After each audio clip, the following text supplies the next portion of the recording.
It's never too early to take an early look at the upcoming free agent class. That's what we're going to do here today on the Locked On NFL Scouting Podcast.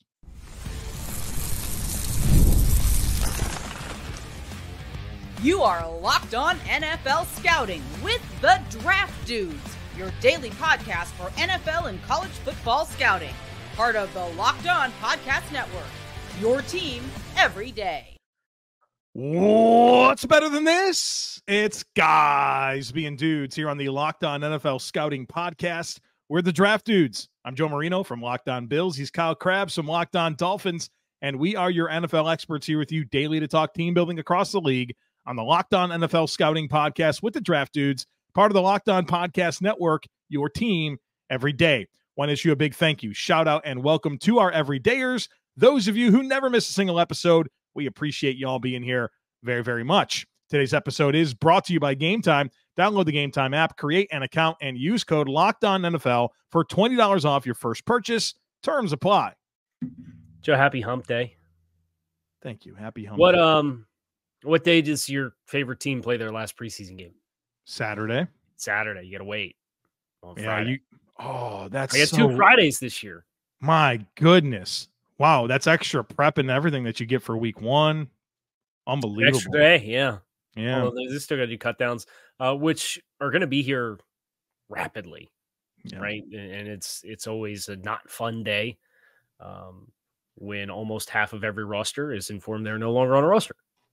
But that's the ugly side of this business, and teams will have those decisions to make. And I hope everybody watches the third round of preseason games with the proper context. It's very easy to want to skip a third preseason game, and there's a whole debate about how many preseason games you should play, and I get it. But for the guys that are trying to make a roster, like, try to watch the game through that lens this weekend, and I hope it makes it a more enjoyable, even if the crispness and the refined play isn't quite what your standard is for NFL play. Enjoy this game for those guys that are going to go out there and try and make a roster, because they're going to be playing their butts off. Kyle Krabs, I get to watch the Bills play the Panthers on Saturday, and the quarterbacks will be Ben DiNucci, who's been on the team for a week, and Anthony Brown, who's been on the team for a couple days. Don't watch the ball. 100%. Don't watch the ball. Watch whatever else you can watch. Where's that one at? Is it in Buffalo? It's in Buffalo. Kids Day at Highmark Stadium. Bring your kids. Bring your kids. For you to hop up to Tepperland and watch the game, but it's unfortunate. Why do you guys feel like you have preseason stuff with Carolina every year? I think it's probably smart marketing, and there's a lot of transplants, and so it's a good draw. It's a good draw, man. Especially when the Carolina team is what the Carolina team has been the last couple years, right? Yeah. Don't the Dolphins have like the same teams? The Bills are always playing the Lions, Bears, Steelers, and Panthers, Colts. Like some iteration of those teams will be the preseason. Yeah, it's a lot of NFC South and AFC South, like where it's like Jacksonville, Tampa, Atlanta. Those were the teams this year. Or no, it was Jacksonville's the week 1 team. You usually get Jacksonville unless they're on the schedule. So you get Washington. Yeah. We get Philly like oddly frequently too. Like they did joint practices with Philly. I went to a game in Philly for a preseason game and got booed by Philly fans at a preseason game for wearing Dolphins stuff at the game. Were Philly fans meaner to you at that game, or when you went to a Bills-Packers game and wore Dolphins? A Bills-Packers game and wore Dolphins. They were meaner to you there. They tried to trip me. Right. I mean, you don't forget. I know you didn't forget. I mean, come on. I think it was a real soft attempt. If we're not going to lie, he kicked the back of my leg. It was like when you were walking in high school and you're walking behind one of your buddies and you sideswipe his foot as it's in his backstride for a step and try and get him to hook his own heel. And you should see what they do to each other. You know what I mean? Like each other for tables and stuff like that. You know? Well, just the post game fights on your way back to your car at Highmark Stadium after a Bills game. I mean, I feel like I'm breaking up 3 fights on the wall. Get after it, huh? Yeah, I'm just like, guys, what are you doing? It's not worth it. We're not here. We got to get into the content, right? That's why I packaged this time for intro, so we're okay. Okay, we're gonna get into it. I see that in the on the show rundown intro. Third, yeah. All right, somebody's gonna leave a YouTube comment. The content starts at 5 minutes, so here you go. Put it on there. Greg Rosenthal NFL.com put together a list earlier this week. Was it earlier this week or end of last week? I think it was end of last week. Recently, Kyle. Recently is the word. Yeah. It was the end of last week.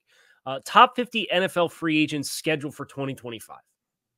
And we said, well, we're about to get into in-season content. We do have a whole scale, big picture objective here on this show. Let's take a little time before we get into final preseason games and cuts and 53-man rosters and all that stuff to just peek ahead. So the objective is we're going to go by groups of 10 with Greg Rosenthal and talk about the names that he has on this list as far as what their outlook is, whether we think they get contracts with their teams in contract years.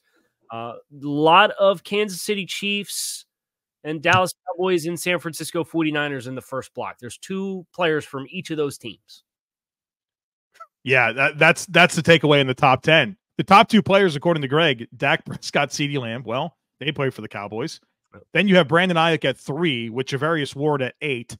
And then 4 and 5 is the middle of that Chiefs offensive line and Creed Humphrey and Trey Smith. And so, man, there's so much to get into there. I feel like we talked a lot about Dallas. Like, we did an entire show on Dallas. We did. So go back and listen to that. We talked about how they can pay Prescott, Lamb, Parsons. Like, it's just a couple weeks ago. Go back and listen to that. How about the Chiefs? The Chiefs are in a spot here. And you feel like there's going to be some offensive line transition for them after this season, because surely they're going to want to keep Humphrey and Smith. And that probably means, okay, Juwan Taylor, thanks for everything. We're getting out of this deal. Sulemai Atiya is one of our tackles. Yep. Wanye Morris is another one of our tackles. And then they have probably a choice to make with Joe Thuney. And, you know, if he's going to be part of that mix, I mean, can you have that expensive of an offensive line? I think that's where it gets interesting. And we know, like Humphrey and Smith, we just saw these interior offensive linemen get $20 million plus per season. These guys are getting guards. This is to get a $200 million pair of interior offensive linemen here. Yeah. If Robert Hunt, and right, I love Robert Hunt. I think Robert Hunt's a Pro Bowl caliber player. If Robert Hunt gets $100 million, Trey Smith's getting more than that. Right. And I think I do think he walks. I'd be surprised if they got it done with Trey Smith. Why'd you single him out? Because he's not the center? Because he's not the center. I think it's easier to pay a center top of market money. Yeah. And afford it. That market has been surpassed by guards. And there's also Trey Smith is a massive asset, but the position still, in spite of all of the dollars, this is what teams that have extended windows, paying guys like that top of market money and negotiating against yourself, like, usually doesn't happen all that much. So I think he's the one that's most likely to get to the open market. And if he gets to the open market, it's game over, because Trey Smith's going to get an offer that blows him out of the water. That Kansas City's like, that's about 20% more than I think what our best offer for you would have been. Just because that's the read on guys, particularly in the offensive line, coming off of rookie contracts, getting second deals. That's usually what teams do, for better or for worse, with the success rate of how they are when they transition and have to go play somewhere else. Well, and for Kansas City, if that's what winds up happening, I mean, I don't want to be insensitive, but it's going to be aw shucks, right? They've done such a good job of transitioning away from meaningful talent, whether it's Tyreek Hill or little Jarius Sneed. This year is going to be their guy that they move away from. D Ford, Honey Badger, right? Like Javarius Ward, it doesn't matter, right? Which is exactly why I have all the confidence in the world that, like, they're not going to pay everybody. Right. They probably could afford to, but the long-term outlook as far as what the ramifications are of that, I think is probably too much for them. 49ers have Javarius Ward and Brandon Ayuk on this list. I'm hoping that this Brandon Ayuk thing is probably dealt with within the next week to 10 days. I'm exhausted. The obvious solution has always been saying in San Francisco, always. And is it like, finally, we're going to get there after all this. Now, Javarius Ward's the interesting one. He's a stud. I think he's a scheme-specific player that's perfect for San Francisco. I wonder if he's one of those guys that he's most valuable to them, but they've also got Hufanga to consider. They got to get Purdy done. You know, they've got some stuff to deal with here. Yeah, I think the pecking order there for San Francisco, Ayuk's going to have to get done before the season, and then you have Brock Purdy and what it shakes out like from there. I mean, they have space now, but they have so many big contracts, right? That they're another team that I just don't expect everybody to be retained. Right. Now they're going to have a lot of rollover cap, which will help. I think they should front load Ayuk, but that's the thing about Purdy is there's no 5th-year option here. So that it's going to be a pretty hard deal quickly for him. I know we got to get the break, but the most likely player to change teams out of the top 10 is who? I mean, Hassan Reddick's in here. Is he going to be a Jet this year? I think Trey Smith's the right. Well, man, Dak is interesting. It's probably Trey Smith. I think you have the right read in that. Oh, T. Higgins, who's number 7. Right. That's a sticky situation, huh? Playing Chase is not stepping. Tag. Chase isn't stepping on the field until he gets a new deal. I can't imagine, even though teams are showing a willingness to pay the quarterback and top 2 wide receivers, between Philadelphia doing it first and now Miami doing it. I don't think the Bengals are going to do it. So I think T. Higgins is the surefire. He's on a different team next year. He's probably the team that he's probably going to be the guy that New England gets their claws into after they've been trying for 2 years to get a big name wide receiver. Yeah, because they're going to throw him $28 million per or something like that. If Drake May plays well, I think that will help that big. Yeah, but for sure. I mean, if you're a Bengals fan, I all due respect, like the Bengals are a team that I respect. They're a good football team, but the way that they do business has got to be exhausting for the fan base. Got to be exhausting. All right, we got a bunch more players to get into. We'll do that here on the other side of it. Be sure to stick with us. You've heard us talk a lot about FanDuel, America's #1 sportsbook. Well, we have a little something different for you. Now through September 22nd, all FanDuel customers can bet $5 and get a 3-week free trial of NFL Sunday Ticket from YouTube and YouTube TV. Then with a YouTube TV base plan, you'll be able to watch every regular season Sunday afternoon out-of-market game.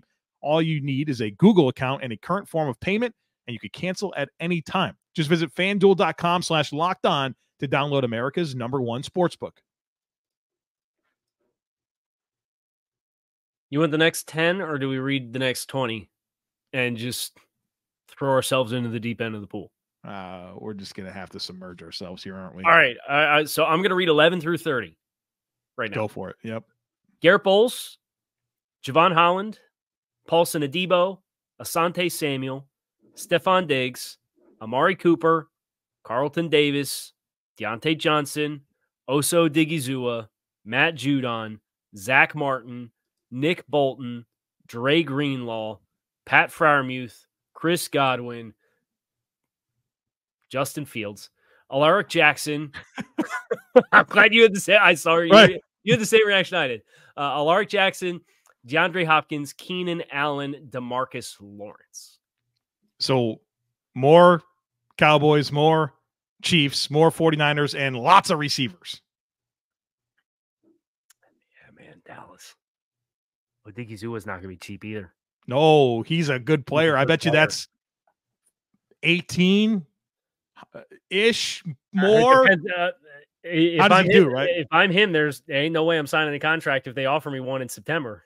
Like I'm going to play it through if I reach to this point, see if I get double-digit sacks out there, and all of a sudden I may be talking about 24 based on what the market turned into for those guys the last 18 months.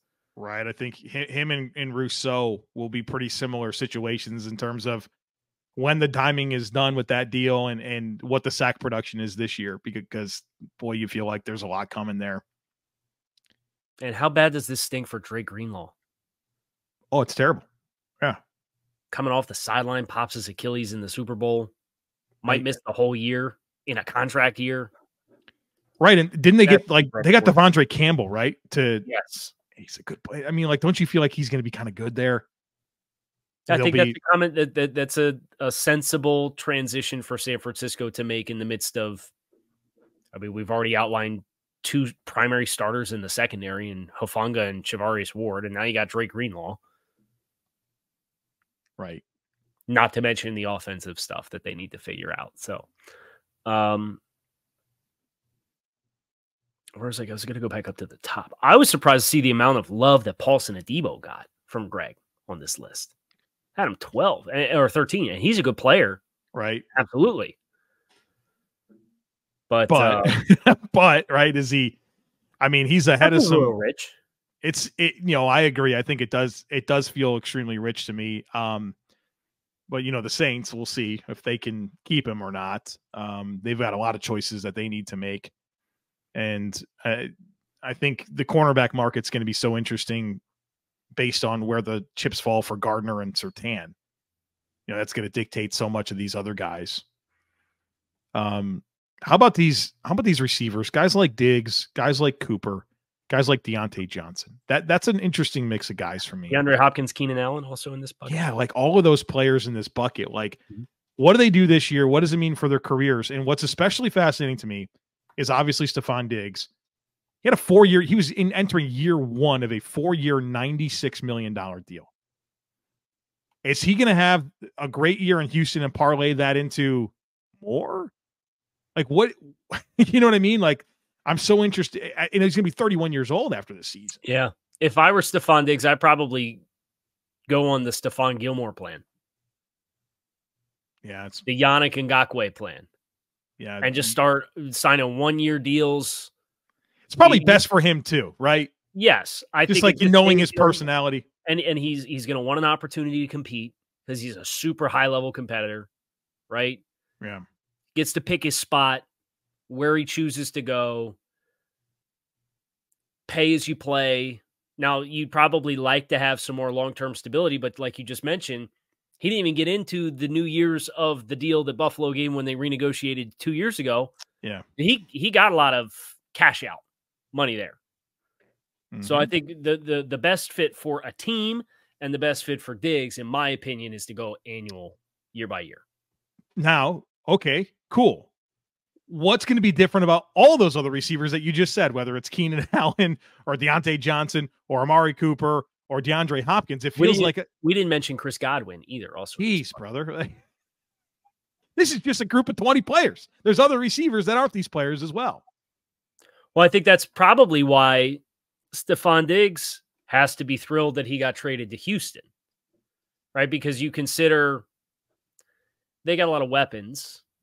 But there should be successful passing the ball. They have a prodigy second-year quarterback, right? You consider some of the other destinations or players in other spots. DeAndre Hopkins, well, they already spent and brought in Calvin Ridley, and they've got a bit of an unknown with a scheme change and a second-year quarterback that we don't know much about. Keenan Allen gets traded to Chicago. You'd really like that fit, and then they still use a top 10 pick on Rome Odunze. Like, is it outside the realm of possibility that Keenan's the third guy in those pass catchers and doesn't have production to parlay it into a big contract? Chris Godwin with Mike Evans and a scheme change there. There's a little bit of unknown, and he's had his own injury issues that I think some of the other guys haven't had to deal with throughout the recent years. So I think one of the dividing factors is I think the situation that aside of maybe Amari Cooper, and there's more questions at quarterback for Amari Cooper than there are for Stephon Diggs, Diggs is probably best aligned to have a big year and turn it into being the prime guy to choose his spot next year. Because you worry about being in that group and not being separated, and then it's going to be like, why am I going to sign you for 12 and I could sign this guy for 7? Yeah, I think that's a good way to frame it. What do you think about Nick Bolton? What's the market going to be like for him? I think we know who he is in the NFL. Super good downhill player. He's a hammer. I think there's an emotional component that he brings to the table. But linebacker money can be tricky. Yeah. I think it's less tricky now than it was this time last year because we saw a bunch of guys go out and get handsomely compensated. I would expect he'll probably, what'd Luvu get? 11? Yeah. Something like that. I think he'll probably be in that ballpark. I don't think he's going to get Tremaine Edmonds money. Right.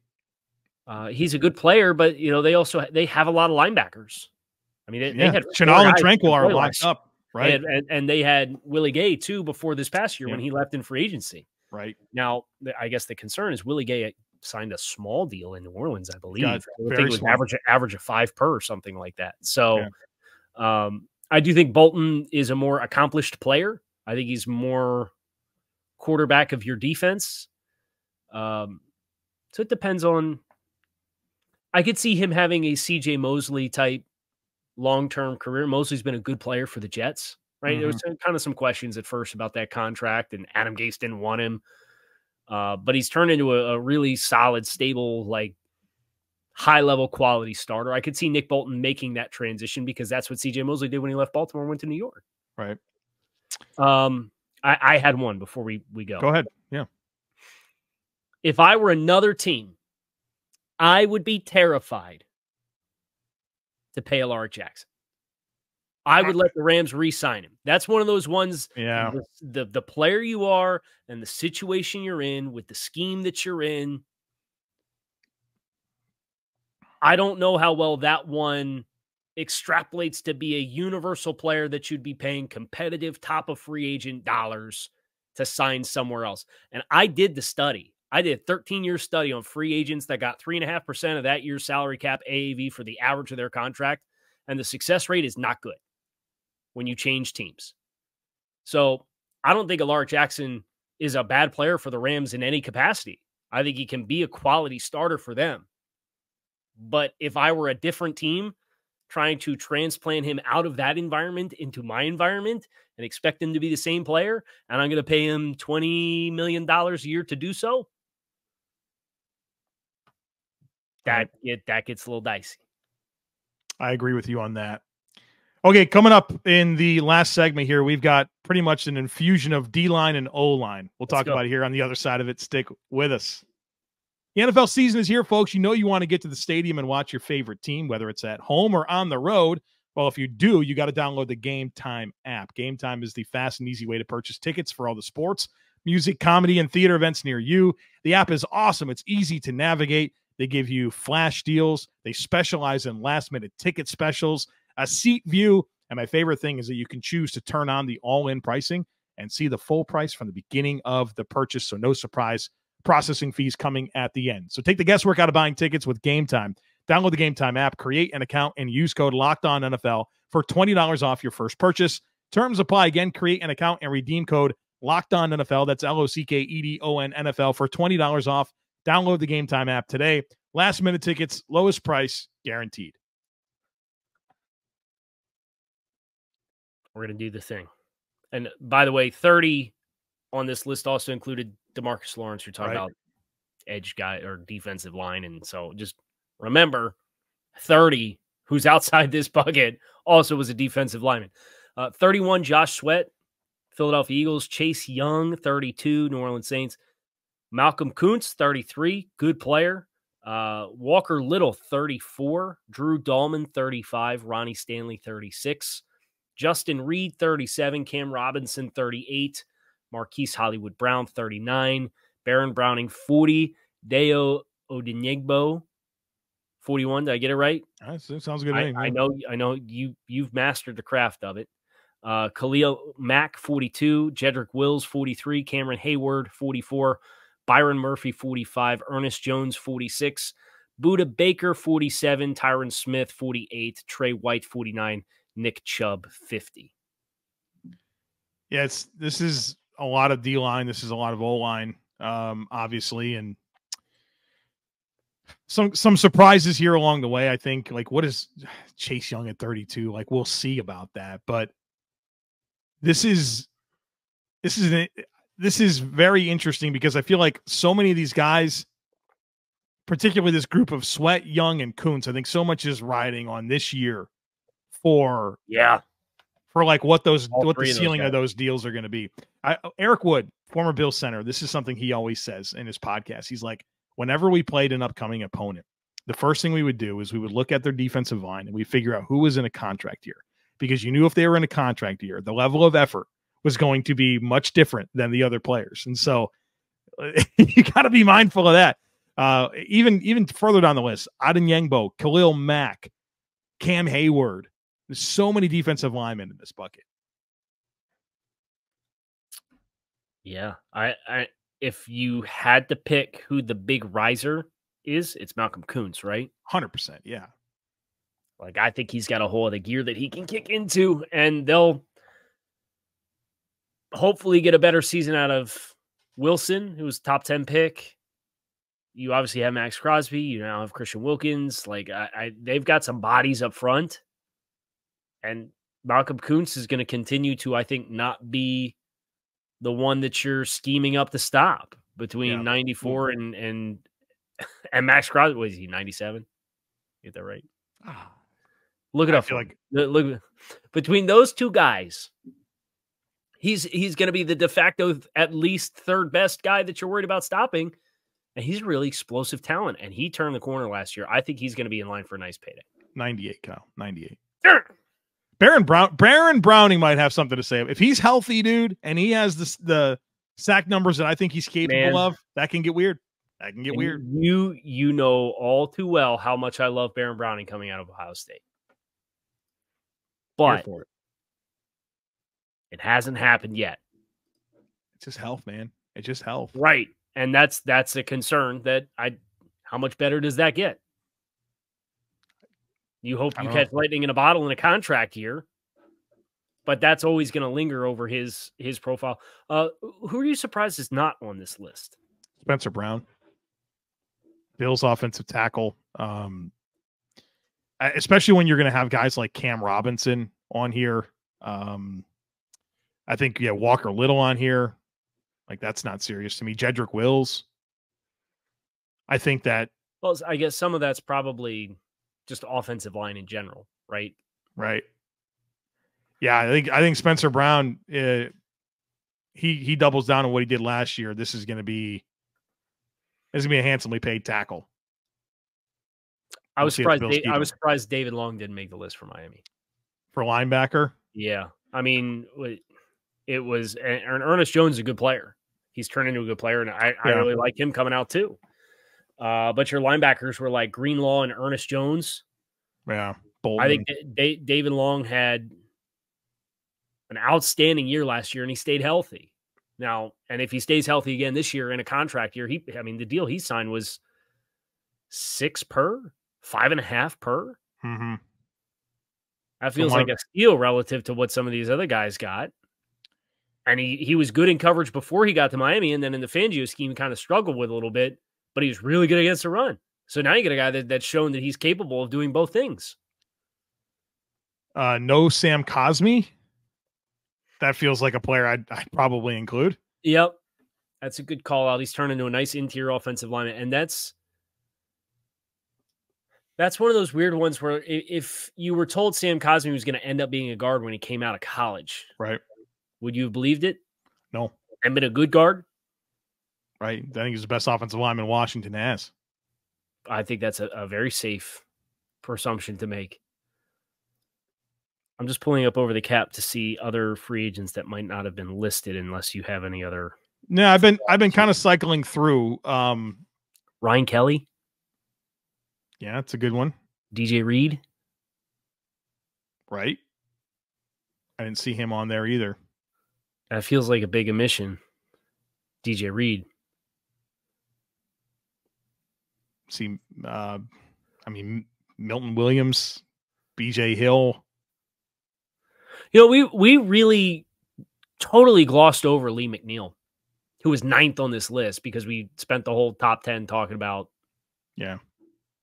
Chiefs and 49ers, and then we spent too much time BSing at the top of the show. What do you think Lee McNeil's market's going to look like? Interior defensive lineman, but the guys that get paid are the guys that put up sack numbers, but he's very disruptive for a player of his size. It was going to be money for him. I would guess 15 plus per. Would you think? There's also no Trayvon Merrick on this list. Merrick's a good call out too, Joe. I thought he had a great year last year for the Raiders. So I guess that's an interesting one as a team that we are perceiving is going to be pretty aggressive next offseason because they were aggressive in signing Christian Wilkins. They were aggressive in trading for Devontae Adams. They've made some splash plays for big dollar players. They're trying to close the gap in that division. Does another splash come at the expense of players like Malcolm Kuntz and Trayvon Merrick? No, Nate Hobbs as well. Another guy the Raiders have to figure out. So, and they lost the entire right side of their offensive line this past year already. Yeah, I think the reality with this list is it's good to look at it now, but if we do this again in February, it's going to look very different because a lot of these guys are going to resign, but then you're also going to have the guys that break out, and those conversations become very different, which always happens in contracts here. Right. So that's what we have to look forward to in the months ahead, but we got to play a season first. And we're going to take our next step towards that in the next couple of days, getting ready for the third round of preseason action. We hope you will come back and join us. I'm Kyle Krabs. He's Joe Marino. You can find us on YouTube or wherever you listen to your favorite podcast. Make it a great rest of your day. We're out of here.